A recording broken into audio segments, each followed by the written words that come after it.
Welcome, restless dreamer. You've just stepped into the shadows of sleep, where stories whisper and the darkness listens. I'm your guide tonight, your voice in the void, here to lead you gently into nightmares wrapped in lullabies. Before we begin, press like if you're brave enough, and subscribe for more midnight tales that blur the line between sleep and terror. Tell me in the comments, where are you watching from, and what hour has found you? Riker Voss had a reputation to keep. On YouTube, he was the guy for creepy unboxings, mystery packages, cursed collectibles, and lost media from forgotten corners of the internet. His fans, affectionately known as Hellions, craved more than blood and gore. They wanted the unknown. So when a message landed in his business inbox, labeled extremely rare prototype, not for sale elsewhere, Riker clicked. The sender was a private collector in Taiwan, offering a Labubu prototype from a series that supposedly never hit shelves. Its name was simple, The Fifth Smile. The photos were unsettling. A doll with jet black eyes, a wide red stitched smile, and oddly human-like teeth just behind the plastic lips. Riker didn't hesitate. $6,000 wired. No return address given. Only a tracking number and a final warning. Do not stare back when it smiles. Hellions! This one's exclusive and maybe cursed, so hit like before I lose my soul. The YouTube chat exploded with emojis as Riker tore open the brown paper wrapping. Wax seals cracked under the pressure of his blade. Beneath layers of aged fabric and bubble wrap was the doll, wrapped in crimson silk and tied with an antique gold ribbon. He held it up for the camera. The doll was lighter than expected, cool to the touch, and its eyes, perfect, hollow voids, seemed to reflect every studio light oddly. That stitched smile looked almost painful. I'm naming him Smiley, Riker joked, but the chat wasn't laughing. Yo, the face behind him. Who was that? Did the doll blink? Anyone else hear whispering when he unwrapped it? Riker scanned the footage but found no glitch. He shrugged it off. Creepy comments were part of the game, but deep in the edited frames, one still showed something. A second face, barely visible, peeking just above his left shoulder. That night, Riker stayed up late editing. The apartment was silent, except for the gentle hum of his monitor fans and the occasional click of his mouse. Then, knock, knock, knock, he jumped. The sound had come from the inside of his closet. Another knock, slower, more deliberate. Riker grabbed a flashlight and opened the door. Nothing. Just coats and boxes. He laughed nervously and turned back to his desk. Smiley was gone. His breath caught in his throat. He spun in circles. There, on the windowsill, facing him. He knew he hadn't moved it. He picked it up and dropped it back on the shelf. Weird glitch. Sleep deprivation. Whatever. He tried to laugh it off. But that night he dreamed of stitched mouths and black eyes. Dozens of dolls surrounding his bed, whispering in a language he couldn't place. The Smiley unboxing video hit 5 million views in 3 days, and with it came chaos. Clips flooded Reddit and Discord servers. A blink-and-miss-it moment where Smiley moves between frames. A whispered voice beneath Riker's audio. Don't let it see you sleep. A sudden frame at 13:07, showing Riker's face, eyes black, smiling. His DMs exploded. Why are there 2 of you in frame at 8:42? Are you editing this for views? Kinda messed up. Bro, the doll's face keeps changing. And they were right. The stitched mouth had loosened. The threads sagged lower each day, forming an exaggerated grin. The paint peeled around the eyes like cracked bone. Riker tried to toss it back in the shipping box, but the next morning, it was sitting in front of his webcam again. Uneasy, Riker dug into the original sender's identity. The PayPal trail led nowhere. The collector's email bounced, but the shipping label included faded Chinese characters. A friend translated them. Property of Yao's estate, item 5 of 5, discontinued due to behavioral anomalies. That night, Riker streamed again. He made jokes, played back the viral clips, but something in his eyes looked off. The comments turned darker. "You okay, bro? Your voice keeps glitching. The doll's eyes are looking straight at me now. Something's behind your curtain." Then the stream cut to black for 5 seconds. When it returned, Riker sat perfectly still, smiling at the camera. He didn't blink for almost a full minute. He ended the stream without a word. Desperate, Riker scoured the collector's original Dropbox link. Hidden inside a subfolder called Owner Registry were old photos. People holding the same doll. All 3 had vanished in the last 2 years. Except one. Sarah Ling, a Taiwanese toy reviewer, was alive. Barely. Confined to the Hualien Psychiatric Institute. After weeks of back and forth, Riker secured a video call. Sarah's hair was uneven, face gaunt, hands trembling. "Do you still have the doll?" she asked, eyes wide. "Yes," Riker replied. "It won't stop. Don't blink when it smiles," she interrupted. "That's when it takes." "What takes?" She leaned closer. "Not the doll. Where's the doll?" Before Riker could ask more, she began shrieking and clawing at the screen.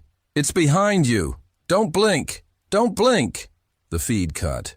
Riker turned slowly. Smiley sat on the desk. Its mouth, fully unraveled, revealed rows of jagged human teeth beneath. Riker stopped uploading, stopped sleeping. Any time he shut his eyes, he'd hear knocking, then whispers, then giggling. He nailed shut the closet door, moved the doll to the trash chute, burned it once. It returned. Every time. Always closer, always smiling. Even when he closed his eyes for seconds, just to breathe, he'd wake up in strange places. One time, in the hallway. Another, kneeling in the bathtub, laughing. Once, filming a vlog he didn't remember recording. In every unscheduled video upload after that, Riker was smiling, but never blinking. Riker reappeared on his channel one final time. The title, "Watch Carefully, Smiley's Last Smile." His apartment was dark, except for the screen's glow. Smiley sat on the desk, closer than usual. Riker stared into the camera, his face pale and thin. "It's not just a doll," he whispered. "It's a mask for whatever's inside." The chat flooded with confused emojis and panicked fans. He blinked. Just once. The screen glitched. A second Riker appeared in the corner, motionless, smiling with inhuman stillness. "I thought I could control it," the real Riker said. "I was wrong. You all saw it too. It's contagious." Then the camera tilted slightly on its own. Smiley now sat directly in Riker's lap, head tilted. He whispered, "Don't blink." The screen froze. When the stream resumed, Riker was gone. Only the doll remained, center frame, smiling wider than ever. Fans thought it was a marketing stunt, but Riker never posted again. Police entered his apartment 3 days later. They found his equipment running, monitors fried with static, and his apartment eerily clean. No signs of struggle, no body, no doll. Only one thing was left behind, a single SD card labeled 5th Smile Last. The footage shows Riker asleep on the couch. In the last 30 seconds, his face twitches, then stills. His eyes open wide, and he smiles, an unnatural, stitched grin that spreads too far. Then, blackout. Weeks later, a popular reaction YouTuber received a strange package. No return label, just a box. Inside, a black-eyed Labubu doll with red-stitched smile. They posted a photo on Instagram with the caption, "Gift from a fan. So creepy. Love it." In the background of the image, faintly reflected in the mirror, Riker is standing behind them, smiling. Jace, Min, Lou, and Tyler called themselves Obscura, a collective of urban explorers and content creators. They were halfway through a ghosted industry YouTube series highlighting abandoned factories in Asia. Their latest stop was a remote village in southern China, where stories whispered of an old toy plant, Donglin playthings linted, shut down in the late 80s after a chemical fire, its grounds declared unsafe and permanently sealed, which, of course, made it the perfect spot. Nothing says haunted like soot, asbestos, and smiling toys, Jace joked as they pushed through a rusted perimeter gate. The air was thick with mildew and thyme. Vines crawled over crumbling concrete. Burnt signs, warped shelves, shattered glass, all untouched for decades. The group flicked on headlamps. They had no idea what was waiting for them deeper inside. It was Min who found the door marked Prototyping Lab, chipped red paint, and a crooked sign hanging from one hinge. Inside, disintegrating shelves stacked with plush parts, melted rubber molds, and charred documents. But one thing sat pristine on a velvet pedestal, a Labubu unlike any they'd seen. Its fur was soot gray. Its smile wasn't molded. It was stitched, red thread pulled taut across its face like a surgical scar.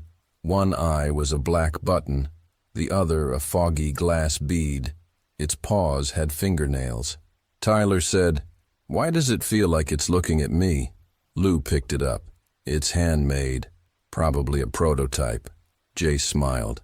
"Looks like we found the thumbnail for episode 5. They took it, and from that moment, something old stirred. Back in their hotel that night, the group uploaded footage and passed the doll around like a novelty. Min tucked it under the blanket for a photo. Lou made it wave. Jace suggested putting it in their intro sequence, but Tyler was distant.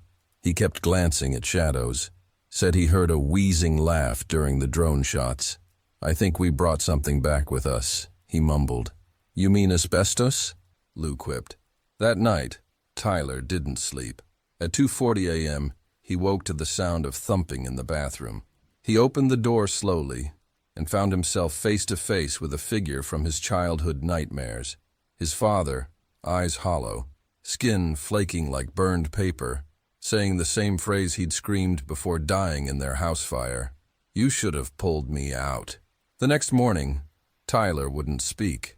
He sat in the corner of the hotel room, rocking, holding his knees. Jace tried to calm him.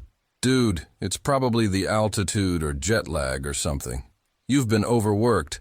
Tyler looked up, and his voice cracked. "It touched me last night." Min noticed something odd in the camera footage from their drone. In the wide shot of the factory, standing in a far window, a fifth figure. "Did someone else follow us?" Min asked. "No one," Lou replied. "We were alone." 2 nights later, Lou screamed so loud he tore his vocal cords. He claimed he saw the windowless van again, the one that used to stalk him outside school as a kid. Except this time, it was in the parking lot beneath their hotel. The dashcam footage from their rental car showed nothing, except for one split second, a frame of Lou, standing in the middle of the road, eyes rolled back, something blurry perched on his shoulder. The doll was found in the back seat, smiling, thread pulled tighter. Min, now terrified, went back through their footage and found a damaged ledger recovered from the factory. It referenced a name over and over again. Joe Wei, lead toy maker, Division 3. She dug deeper. Archived newspaper scans translated roughly. Joe believed children's fears were not to be erased, but embraced. He believed fear made them tastier to the old spirits. He called them the pale hungers. Said he could trap fear in toys, feed it to something buried beneath memory. One entry chilled her the most. Prototype 3 fed well. Eyes are changing. It has begun learning from their screams. Jace thought it was all superstition, until he walked into the bathroom to brush his teeth and saw the swimming pool, the one where his older brother drowned, except the mirror now reflected the drowning, looped endlessly. His brother, mouth open, eyes accusing. Jace collapsed. That night he filmed his final vlog. In it he whispered, "It's feeding. Every time we remember something that scared us as kids, it becomes real. The doll, it remembers for us. It's making our fear into its skin." Behind him, in the reflection, was Labubu, but taller, human height, mouth unstitched, Min was the only one left.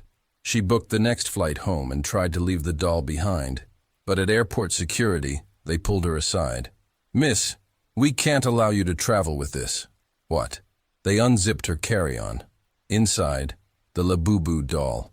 Its fur was now patchy, its fingers longer, its button eye missing, replaced by what looked like a molar. She hadn't packed it. She left the bag. Ran. Weeks later, a fire consumed the Donglin plaything's ruins. No cause was identified. Locals claimed strange sounds came from the site. Children crying, glass shattering, teeth clicking. Only one image survived from a tourist's phone. A massive silhouette standing amid the flames, smiling, holding a limp plush in its arms. 6 months later, a YouTube account named Obscura Archives posted a new video. No voice, no intro, just one still shot of the Labubu doll, now seated in a clean, modern room, its smile wider than ever. And in the reflection of the glass cabinet behind it, 4 figures, barely visible, watching, smiling. ND. Maya had never been one for last-minute birthday shopping, but this year had been chaos. Between double shifts at the hospital and fixing a broken furnace, she barely had time to sleep, let alone find the perfect gift for her 8-year-old niece, Lily. She'd stumbled across the listing at 1:14 a.m., a limited edition Labubu doll, Forest Spirit Series, hand-stitched grin, listed on a second-hand app for a suspiciously low price. The doll's eyes were oversized, jet black with tiny white pinpricks that gave the illusion of watching you. The mouth, oddly, wasn't molded like typical dolls. It was sewn on, curved too far up each side. Creepy, but cute, and Lily loved creepy cute. With a click and a sigh, Maya placed the order. 3 days later, a brown cardboard package arrived on her doorstep. No branding, no seller's name, just a strip of brittle packing tape, barely holding the seams together. Maya didn't remember selecting express shipping, but figured it was a seller bonus. She bent down to pick it up and paused. Scratch, scratch. A faint sound came from inside. She set the box on the counter and leaned closer. Wask, whispersk. Is that? She shook the box. No rattle, just a small thump, like something shifting. Chills ran up her arms. Her mind flickered to rats, bugs, maybe a prank toy with motion sensors. She grabbed a kitchen knife and slit the tape. Inside, bubble wrap, tissue paper, and the doll. Still, silent, face forward. Its plastic skin looked clammy under the kitchen light, and it smelled faintly like mildew and metal. She snapped the box shut again. Hell no. Surprise! Maya chirped the next day as she pulled the doll from the box, presenting it to Lily on her birthday. Lily's face fell. She didn't scream. She didn't cry. She just stared at the doll like it was a caged animal about to break loose. I don't want it, she whispered. Lily, her mother, Maya's sister, chided. Say thank you. Lily stepped back. He's not really a toy. Maya chuckled nervously. It's just a doll, honey. Look, his name is Labubu. No, Lily said. That's what he tells you. That night, Maya left the doll on the living room shelf. By morning, it was gone. They found it upright in the hallway, facing Lily's room. Unnerved, Maya contacted the seller through the app. No reply. She tried searching the product SKU online. Nothing came up, but the shipping label, half torn, buried under the tape, had a partial return address. She reverse searched the zip code. It traced back to a distribution warehouse outside Des Moines, Iowa. No brand name, just a location. Late that night, curiosity got the better of her. She emailed the warehouse. Her message was simple. I believe a toy I purchased was mistakenly shipped from your location. Can you confirm if this package originated there? Surprisingly, she received a reply from an account called Inventory Log 274 at dollpointservices.com. Shipment 1045A was unauthorized. Please return immediately. Do not open. Do not leave it unattended overnight. Her stomach flipped. She already had opened it. Maya scoured forums and warehouse bulletin boards. One obscure site, supplychainwhistle.com, listed an anonymous report from an employee at the same Iowa facility. The post was dated 2 weeks ago. 1045A was never cleared. Mike from packaging disappeared before labeling it. Cameras cut out for 7 minutes. When they came back online, the box was sealed. He hasn't been seen since. We weren't supposed to ship anything, but something was already inside. Maya closed the laptop, then noticed the doll was no longer on the bookshelf. This time, it sat directly beside her phone charger. Its stitched smile seemed wider. That night, Maya locked the doll inside a metal toolbox in her laundry room. She stuffed towels in the gaps, tied the handle shut. Sleep didn't come easy. At 2:11 a.m., she heard movement, not footsteps, not creaking, dragging. She grabbed a flashlight. The laundry room door was open. The toolbox, empty, and on the linoleum floor, in zigzag patterns, were long, deep scratch marks, like fingernails etched in plastic. She followed them to the hallway. At the end, sitting beneath a nightlight, was the doll, facing her bedroom. Maya installed a basic camera the next morning. Motion activated, night vision enabled. She placed the doll directly in frame, centered on the coffee table. That night, she hit record and went to bed. The next morning, she played it back. For hours, nothing moved. Then, at 3:06 a.m., the screen flickered. The image blurred, distorted, pixelated like an old VHS tape, then returned. But the doll was no longer seated. It was standing, on 2 feet, head tilted. Then, without moving its limbs, it glided out of frame. Maya checked the living room. The doll was seated again, but now its stitched mouth had started to unravel. A single red thread hung from its lip. Panicked, Maya brought the doll back to her sister's house. "Take it back," she said. "Just try again. Show it to Lily." Lily was sitting on the porch, drawing. As Maya approached, Lily looked up and paled, then screamed, loud, raw, animal. "Get it away! Don't you hear him? He talks when it's dark." Maya dropped the doll on the driveway in shock. Lily ran indoors. Her sister stared, speechless. "Are you kidding?" Maya asked. "She hears it too?" Lily's mom just said, "She's been having nightmares since you gave her that thing. About stitched faces, talking dolls, people with no skin." They left the doll on the porch. When they returned 5 minutes later, it was gone. Maya returned home. She was done. She planned to drive to the nearest landfill and toss the doll in herself. But when she entered the apartment, the air was wrong, still, heavy. She turned on the lights and froze. The doll sat on her pillow. In its lap was her security cam. The lens was shattered. Beside it, spelled out in red thread, "I smile when you sleep." Maya didn't call the police. What could she say? Instead, she emailed the warehouse again. She wrote, "Tell me the truth. What is it?" The reply came at 4:44 a.m. "Not a toy. Never was. Misclassified in shipment. It mimics what it observes. Final protocol is incineration. Do not let it observe prolonged human behavior. It copies. If smiling occurs, contain immediately." Another message followed. "We believe you are no longer the only one in the apartment."